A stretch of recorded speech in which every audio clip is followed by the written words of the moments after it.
So I hope you will read this. I mean, this is an amazing report. This is all the people who put the time in to write these reports and to document what we have been as a church over the past year and to look ahead to what we will be in the coming year. I'll be brief, but I do want to do a little bit of vision casting just for a moment. First of all, I think that what we do as a church comes down to four things. That's probably oversimplified, but I'll put it this way. Quality worship with hospitality is one. That we come together and I do the best I can on giving a meaningful sermon, and Andy does the best that he can on providing fantastic music and coordinating and training the choir, and everybody chips in. The quality of the worship service is key to the success of our church. But that needs to have the hospitality element. So it can't be a clique, it can't be a club. When people walk in who are new and visitors, they have to be greeted warmly by the ushers and by every member of the church. It has to be a welcoming, open space to come and engage with this incredible experience that we're trying to create every Sunday. Second, to care for one another. So the relationships that we build with one another, the ways that we get to know each other, the ways we check on each other's family or when individuals are hurting, the care and compassion team, that we are a caring community here within ourselves. So we're welcoming people in for an inspiring experience, and then we're creating community to care for each other.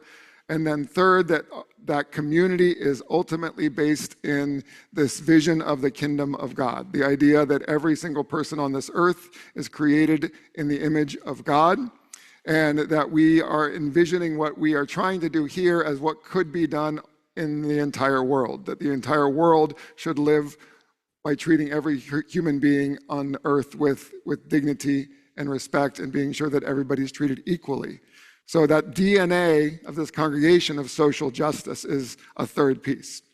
If you take all those three together, you can get evangelical, which is the fourth piece. And I don't mean evangelical by trying to convert people to Christianity or convert people to agree to a particular doctrine. I mean evangelical about what happens here on Sunday morning and what happens in this community. That it's good news. That's what the gospel means. That's what gospel means. It means good news. It's good news. It's news that the world needs, that this is happening right here in this space and online, that people can come together for inspiration, for reflection on what the deepest questions of life may be, for care and compassion and community building amongst ourselves, all in the context of social justice, all in the context of this vision for the kingdom of God. We should all be evangelical about that. We should all be able to tell our friends, hey, if you're looking for a really great community that's doing this good work and supporting one another, you are welcome here. And then they come and they have a great Sunday experience and are welcomed with enthusiasm, and we start over again. Looking ahead, the big project that you've heard referenced is the renovation of the kitchen, and the idea that we will then invite, or we have invited, we are partnering with Ada's Cafe to provide a cafe on the church grounds, which I believe, and I think that people are really grabbing onto this vision, will help bring the community onto the church campus, both for us to engage with them, for them to see what's happening here, and for us to be as a service, so that we provide a nexus for all kinds of people in the community to engage with one another, even as we are supporting the great mission of Ada's Cafe that hires people with disabilities and trains them. So that's the big picture project.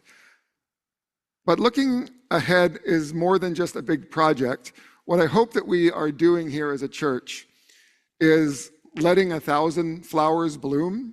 I hope that things will happen in this church and ministries will happen that none of us even dreamed of at this moment, but that because of the relationships we have, because of the welcome we provide, because of our values, because of the sermons that we hear and the gospel that is proclaimed, we get inspired, maybe one person or two people or three people, to do something new and start a new work.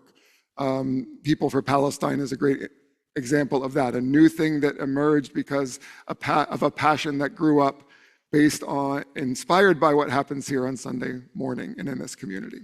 So letting 1,000 flowers bloom, But I also just will share a few things that I think we need to work on as a community moving ahead. One is to continue to strengthen our community outreach.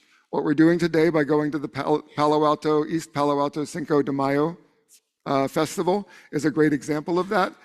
But our vision is to be a multiracial, an anti-racist, multi-ethnic church. And to do that, we have to be very intentional about reaching out, not just to the people that are like us, but people who may be of different communities than us, and to welcome them in. We have to go out there. And so that's an important part of the future. One vision I have that I think this hasn't caught on yet, but I'm going to keep using the bully pulpit until somebody decides they like it, is I really believe we need a midweek meal and program. I think that having something on Sunday morning, people come, they say, well, this is an amazing community. What's another way I can get involved? And to be able to say, hey, every Wednesday night, come for a simple meal and a program is a great, easy on-ramp to deeper connections within the community. So that's one vision I would like to keep holding out for this congregation. I hope that we can continue to improve our welcome. The ushers do an amazing job at that, but we're getting more and more visitors every Sunday. And how can we keep up with that? How can we continue to welcome them and then help them integrate into the life of the church? I hope we can broaden and polish our quote advertising, so our social media and our website, and do even more in print media. We have money to do advertising. We don't have people who are saying, we want to be the ones who make all of that happen. And we don't have the staff to do that either. So that's another area of growth. And finally, volunteer coordination. So if we're going to have 1,000 flowers blooming, eventually somebody's going to do some weeding and somebody's going to build some trellises, and we'll have to have a little bit of structure to help all of that work and grow better. So that's some of my hopes for the future and where I think we need to be emphasizing. Knowing that, none of those you'll notice are social justice exactly, because I believe that's part of the DNA of this congregation. I don't think we need to be better social justice people. I think we need to be a better church, and the social justice will emerge out of that because of who we are. That's all I have. Thank you very much.